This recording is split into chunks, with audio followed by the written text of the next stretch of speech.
My boyfriend was getting intimate with my best friend right above me. I was hiding under the bed, secretly recording everything. Suddenly, her moans turned into blood-curdling screams. The bed shook violently, and blood cascaded onto the floor like a waterfall. Then, my best friend's severed head rolled off the mattress, her wide, dead eyes staring straight at me. My soul nearly left my body. What is happening? Did my boyfriend just kill someone? I had only come here today to catch a cheater. I never expected to stumble into a murder scene. Above me, my boyfriend Ethan was chuckling darkly. The wet, sickening sound of a blade-piercing flesh was clear and rhythmic. I clamped my hand over my mouth, forcing myself to stay silent as tears streamed down my face. Why? Why is he doing this? A few minutes later, Ethan's movement stopped. As if exhausted from the exertion, he lay back on the blood-soaked bed and lit a cigarette. Just then, my phone buzzed with a WeChat notification. My heart slammed against my ribs. I desperately covered the phone, but he heard the vibration.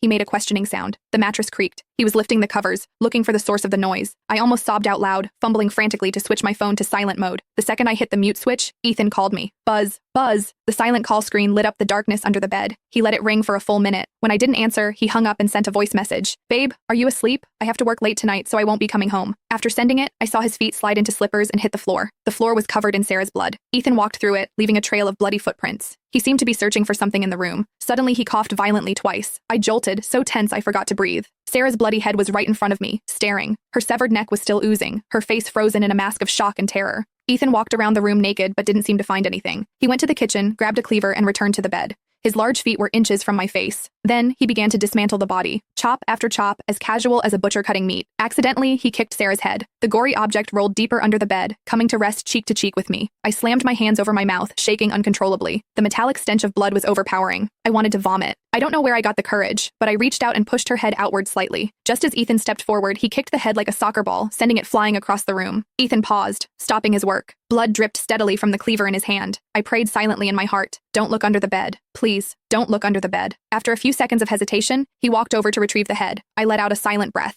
I was safe for the moment. My brain raced, trying to find a way out. Sarah lived on the 10th floor. Jumping out the window was impossible. My only chance was to wait until Ethan finished disposing of the body and left. But could I last that long? Blood was spreading toward me. I wormed my body further back, trying to avoid the crimson pool inching toward my lips. Ethan chopped for a while longer. Suddenly, one of Sarah's hands fell to the floor. My heart nearly stopped. If he bent down to pick it up, he would definitely see me. Ethan paused, then slowly bent at the waist to grab the hand. I squeezed my eyes shut, choking back a scream, praying to any god that would listen. The next second, a knock pounded on the door. Ethan froze, holding that bent-over posture, motionless. Bang, bang, bang. The knocking continued, followed by a loud shout. I'm back! Open the door! I recognized the voice. It was Mike, Sarah's boyfriend. Ethan hesitated for a moment, coughed twice, then straightened up and walked toward the door. He put on some clean clothes, hid the cleaver behind his back, and stood by the entrance. My stomach twisted into knots. If Mike broke in and fought Ethan, maybe I could escape in the chaos. Thinking this, I scooted closer to the edge of the bed, ready to bolt. Ethan hesitated, then opened the door. What